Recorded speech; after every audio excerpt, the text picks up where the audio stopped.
Yes, my beautiful people. It's always by prayers that God is keeping you safe outside there.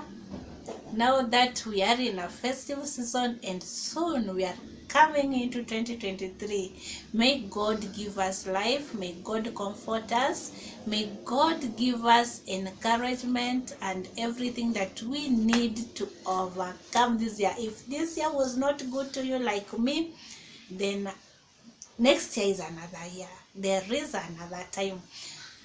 And to me, okay, let me not put it that it was not good to me, though I passed through a lot in 2022. But it is my happiness that through 2022, I am able to give a testimony to what God did to me. This is Miss Sarah Max, for those who don't know me. And I want to take this opportunity to welcome you back into our YouTube channel. If in case you have not subscribed, kindly continue subscribing. We are still at the foundation of our house and we are building it. We are not losing hope. We are here to stay, and I know one day we'll be eating the fruits of this humble beginning. So today, guys, I want to talk about the life challenges, how my life is after the hospital, now that I've cleared the parts that I was in Kenyatta. Then out of the Kenyatta, with God's help, that we managed to raise a bill of 2 million Kenya shillings. It's my happiness, and I'm thankful to God for the good work He did to me. So, life after the hospital, it was not easy at the beginning, because when I was in hospital, I was not doing most of the movement, and even if it was a movement, it was in a flat area, so I was not going through the stairs. And here back at home, I stay in second floor, which means I have to go through the stairs in most of the occasions. Then again, from the hospital, I was doing most of the sleeping. Not that I wanted to, but I could not do most of the walking because of my knees. There's a side effect of some medications that I was given, which made me to be a bit weaker at my knees.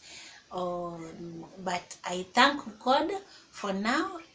I can stand for a long time. In fact, I do a lot of standings and walkings. I'm now good. I can wash my utensils. I can do laundry. I can do a lot of things, and I'm even thinking of next year doing another thing that I could not do this year. So it has not been easy. It has not been easy, my people. Life is always full of challenges. But with the hope and the faith in the Almighty Lord, we always have a focus of doing something special and having something different at every level of our lives. So back to hospital. Yeah, I was in hospital for 8 months. For those who didn't know about my story, kindly subscribe and go back into from my starting points, get my story from there. I was in hospital for 8 months, just as I've said.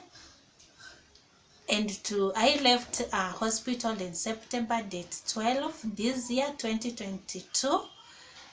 Now from September to December is about 3 months, and I can testify to you that God has been great.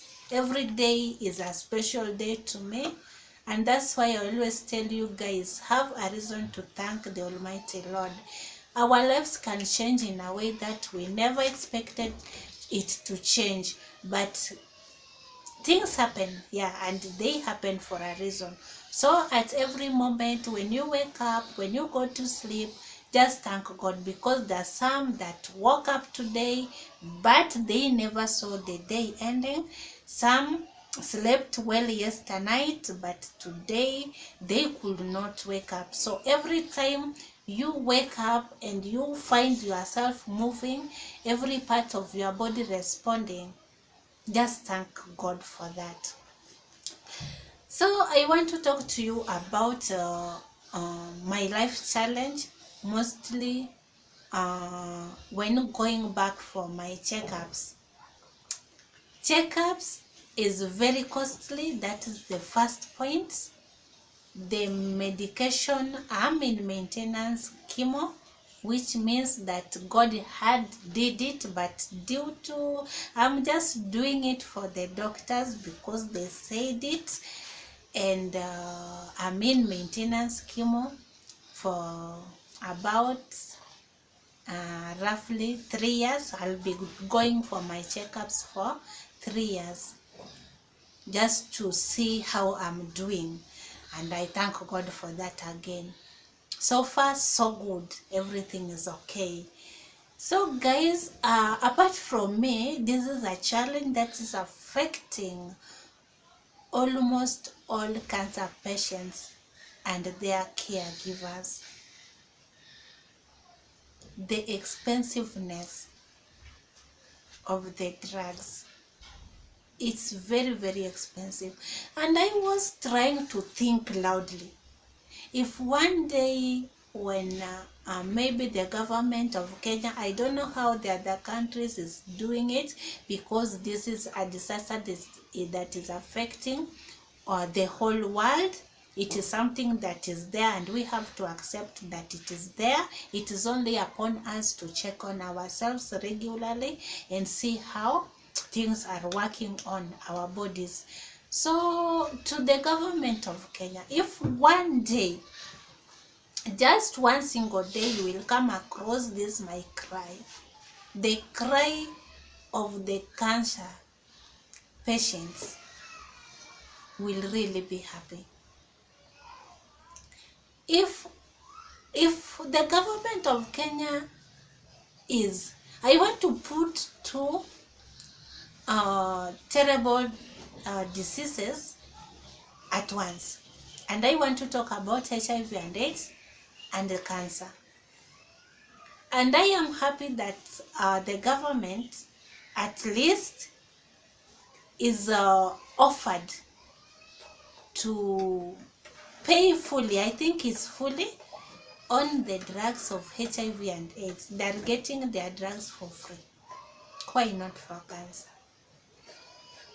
The reason why I'm talking about this is because HIV and AIDS, apart from those who got it through raping and those that were born with it, it is something that we can stop at all costs. Because you know very well, when you go for unprotected sex, what's the result? It's obvious.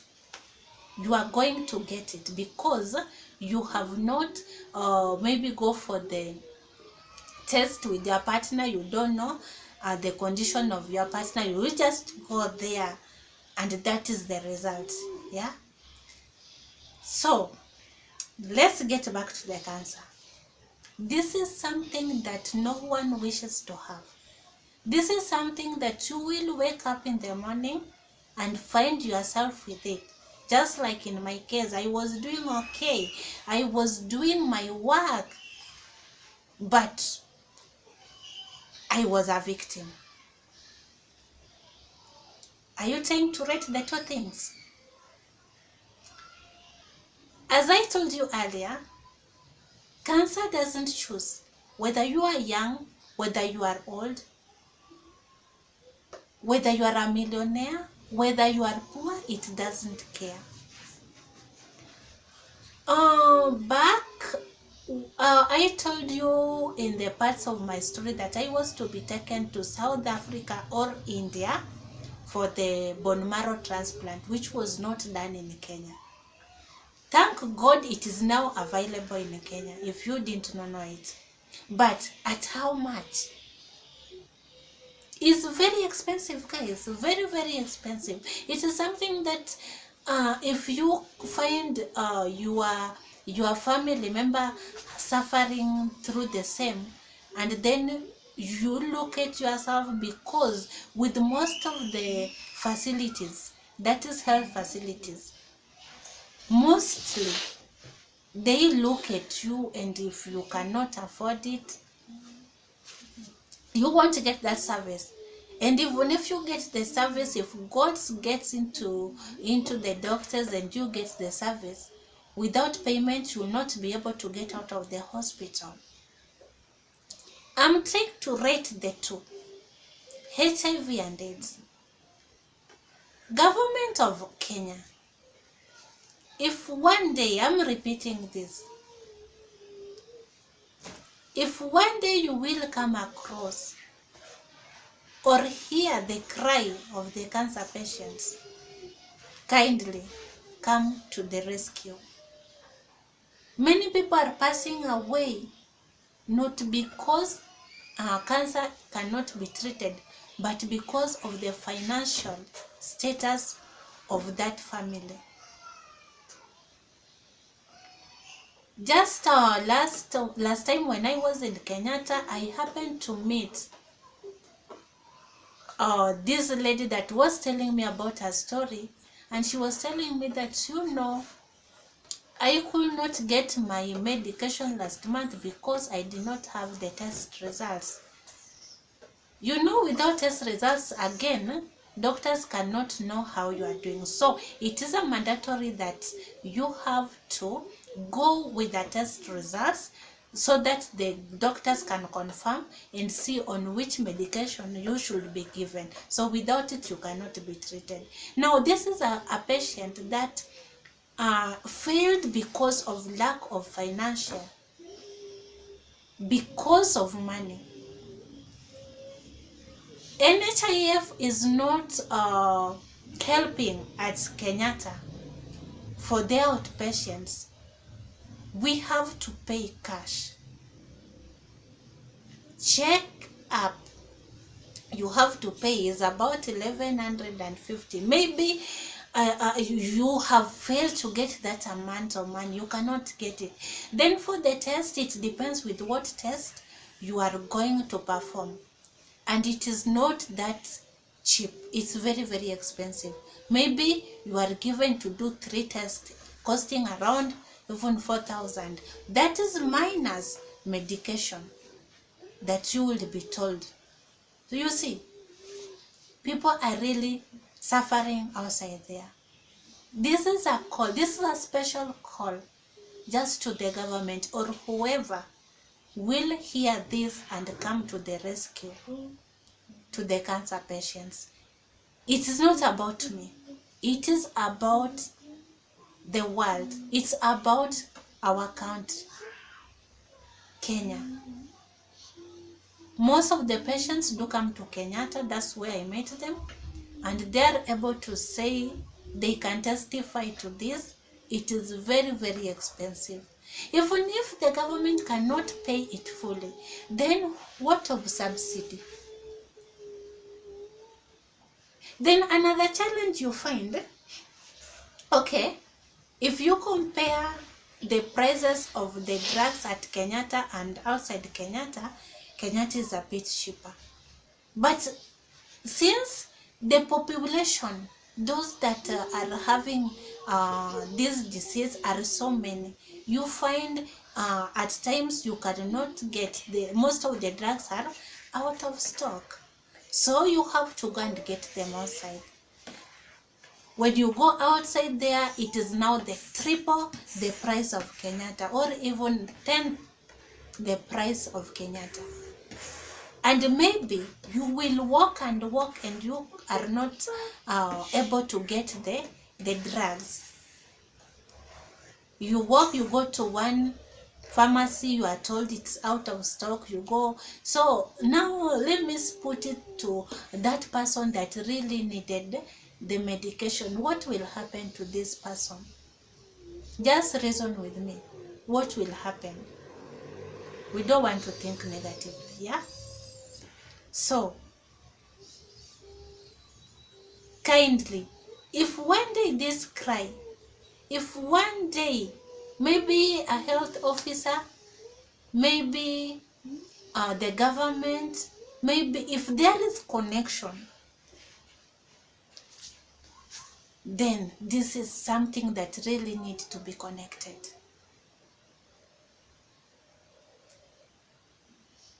We have hope, we have faith in God, but since God also says that he who runs or goes for that help will be helped. You cannot sit down there praying to be helped without trying to find a way to be helped. God comes to the rescue, yes. And without him, even with the medication, it will never work. It shall never work. We have to try both sides. Yeah? So guys, that is my prayer. It is my prayer item every day because it pains me a lot when I go there and get stories that can be helped. Like you find again in families, most families, they disappear when such things get into their members. Now look at it in a different direction. For example, maybe you are just alone. You cannot get back to work. The money is needed. Maybe you are that weak. You are in bed. There's no way you can get a help. Think of what I'm thinking. Even though I don't want it to look like a negative thought. Where is the life of this person?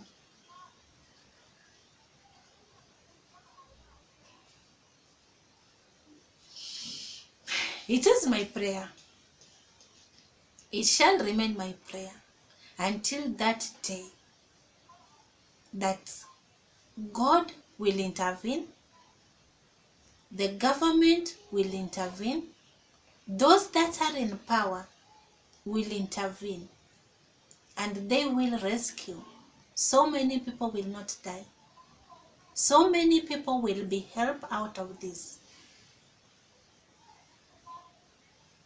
Thank you so much, guys, for listening to me, into this story of mine. As we continue praying that one day the cry of the cancer patients will reach somewhere and they will be helped. Thank you so much, and continue subscribing. Tell a friend to tell a friend. We need to build something. And I know one day, still at the foundation, one day it will grow. We are the kind of people that will never lose hope in life. Especially me, that I've seen it with my eyes, I've tested it with my body. I know the value of life. I'm that person that if you tell me there is pain, I will recall to the pain I had. If you talk about finances, I know what I'm going through as we talk now.